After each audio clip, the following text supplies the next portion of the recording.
Good morning, Sustainable Communities Initiative. This is Tori. I know it's getting late in the week, but I wanted to give an update to finish off the year.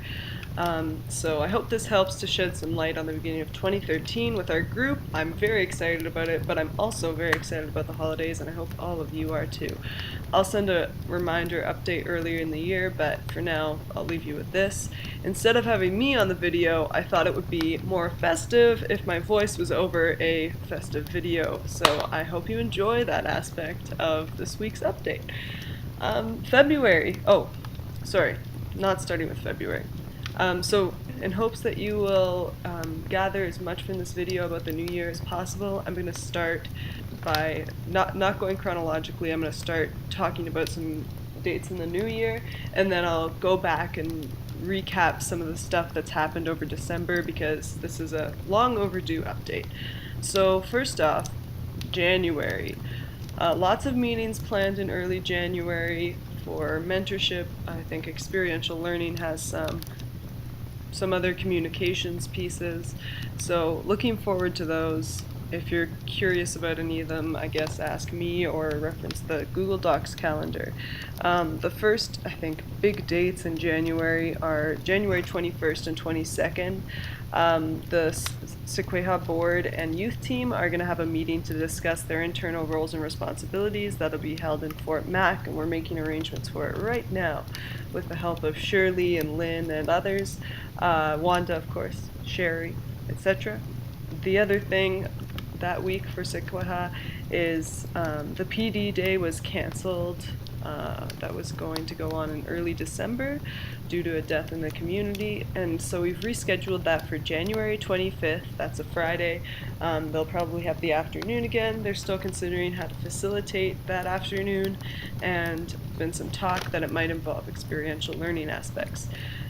Same week, January 23rd, is the Lake Open House. Lake's been working very hard for that. We have lots of Owsley reps that are going to be traveling up north for that, as well as some folks from Sequoia, so that's great. Again, making arrangements for that, and if I've missed you on something in regards to that and you want to come, please let me know, and I will happily make arrangements for you. The following day, January 24th, that's a Thursday, we'll be holding a Sustainable Communities Working Group meeting from 10:30 to 4:30. Tentatively, it's scheduled for Fort McMurray, but I'm considering people's opinions on whether or not they just want to stay in Fort Chip, because we do have around 12 people who would be doing that meeting and going to the open house. So if you want to keep it in Fort Chip, you can express that to me, and majority rules. Also, we'd like to welcome any community members, community board members, youth members to our Sustainable Community Working Group meetings. They happen monthly, and they're internal stuff, they're on the projects, and I think it's a great idea to have more community members involved. So I think that is the main rundown for January. That week is obviously a big one. We'll also be having influencer training on February 4th and 5th. If you are interested in doing the influencer training or finding out more about it, please email me, that's Tori, and we can register you or give you more information, or if you need a permission letter to attend it for your work, we can do that too. Everyone is welcome to this. Sustainable Communities Working Group members, community members obviously. It's going to be held in Fort McMurray, February 4th and 5th, and we're going to be using some actual case studies from our own experiences to discuss the influencer model and how to use it in those situations, so should be pretty cool. Again, email me if you are interested. So, backtracking a bit, December 3rd through 7th was a busy week for our group. Lots of people up in Fort Mac meeting. On the Monday of that week, Sequoia had a board meeting. It was Lynn's first Sequoia meeting, so that was exciting and it went really well. experiential learning, the experiential learning group met in Janvier to vision with community members, which was an incredible process.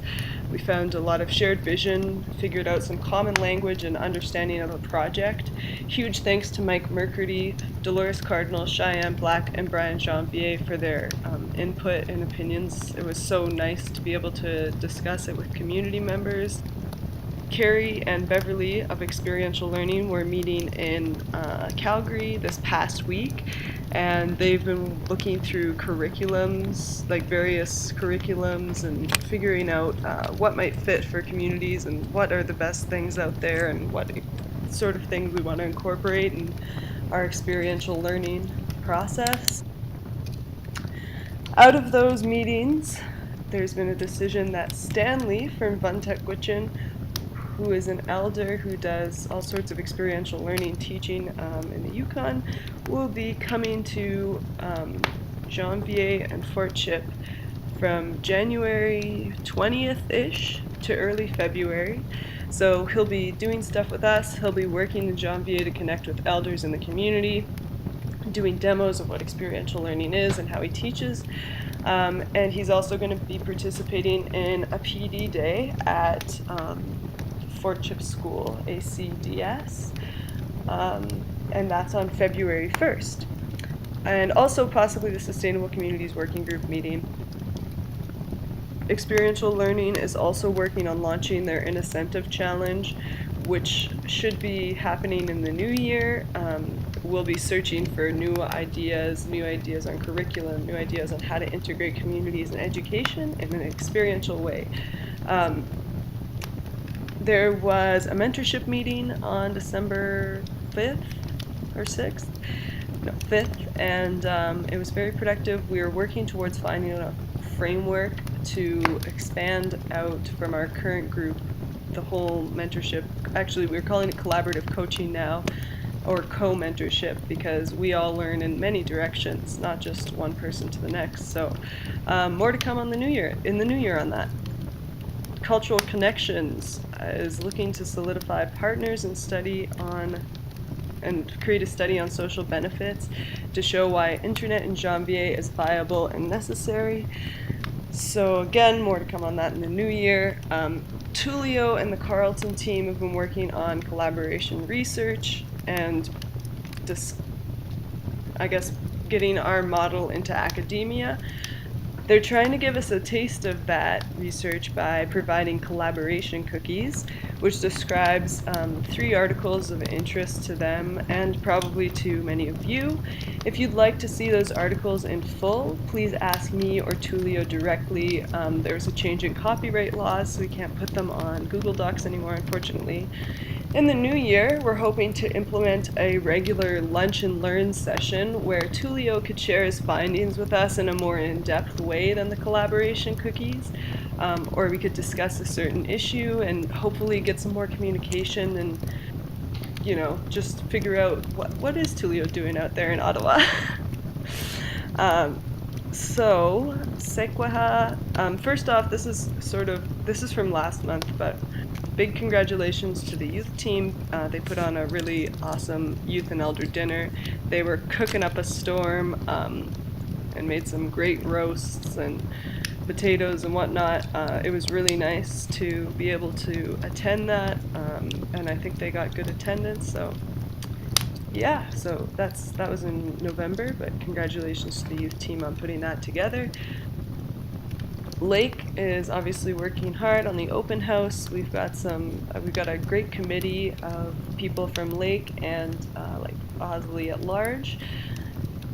As I said, that's January 23rd, and if you are interested in going, you can email me, but preferably soon because rooms are limited and space on the plane is limited. Other updates from Lake: they have hired an elder to sit on the board. Her name's Vi Jenner, and they also have hired a bookkeeper.